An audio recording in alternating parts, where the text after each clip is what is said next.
डकैत, यह सुनते ही जहन में अलग तरह की छवि बनती है। एक ऐसा व्यक्ति जिसके कंधे पर हथियार और हाथ पर घोड़े की लगाम है और वह जनता पर कहर बरपा रहा है। लेकिन चंबल अंचल में डकैत और बागी जैसे शब्द को लेकर एक अलग तरह का विरोधाभास भी है। चंबल की राजनीति में कई दफा डकैत सुनते ही नेता और जनता खफा हो जाते हैं, क्योंकि उनका मानना है कि बिहार में डकैत नहीं बागी होवे हैं। बिहार में बागियों के नाम का डंका बजता था, लेकिन जब वह मुख्यधारा में वापस लौटे तो लोकतंत्र के सबसे पवित्र त्योहार चुनाव में सम्मिलित होने का मन बनाया। हालांकि जनता ने चंबल के दस्यु सरदारों को नकार दिया। ऐसे में आज की कहानी दस्यु सरदारों की। पूर्व दस्यु सरपंची और नगरीय निकाय जैसे चुनावों में सफलता हासिल की, लेकिन जनता ने विधानसभा चुनाव में नकार दिया। हालांकि इसके बावजूद वह लगातार कोशिश करते रहे।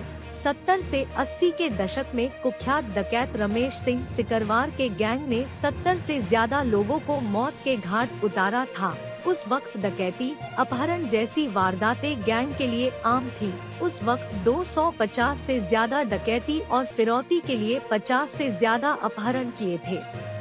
रमेश सिंह सिकरवार ने 1984 में आत्मसमर्पण कर दिया था और 10 साल की सजा काटी। इसके बाद उन्होंने सामाजिक जीवन में लौटते हुए विधायक बनने का सपना देखा।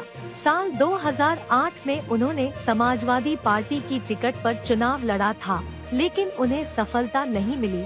फिलहाल वह भाजपा में है और पार्टी से टिकट हासिल करने की कोशिशों में जुटे रहते हैं। कुख्यात डकैत रहे दयाराम राम बाबू गडरिया की बहन रामश्री गडरिया ने साल 2007 में ग्वालियर से लोकसभा चुनाव लड़ा था। इस चुनाव में उनकी जमानत तक जब्त हो गई थी। वहीं पूर्व दस्यु मलखान सिंह भी विधायक बनना चाहते हैं। इसी चाहत में उन्होंने कांग्रेस की सदस्यता ग्रहण की।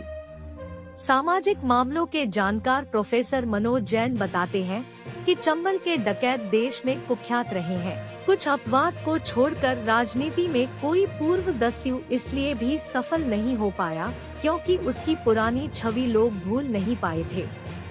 वहीं डकैत मोहर सिंह की बात की जाए तो उन्होंने मुख्यधारा में लौटने के लिए आत्मसमर्पण किया और फिर राजनीति में अपनी किस्मत आजमाई। 80 के दशक में वह कांग्रेस से जुड़ गए। इसके बाद 1990 में भाजपा से जुड़ गए और भिंड जिले की महगांव सीट से विधानसभा का टिकट मांगा, लेकिन पार्टी ने टिकट नहीं दिया। हालांकि उन्होंने 1995 में महगांव नगर पालिका के अध्यक्ष पद के लिए हुए चुनाव में किस्मत आजमाई और उन्हें सफलता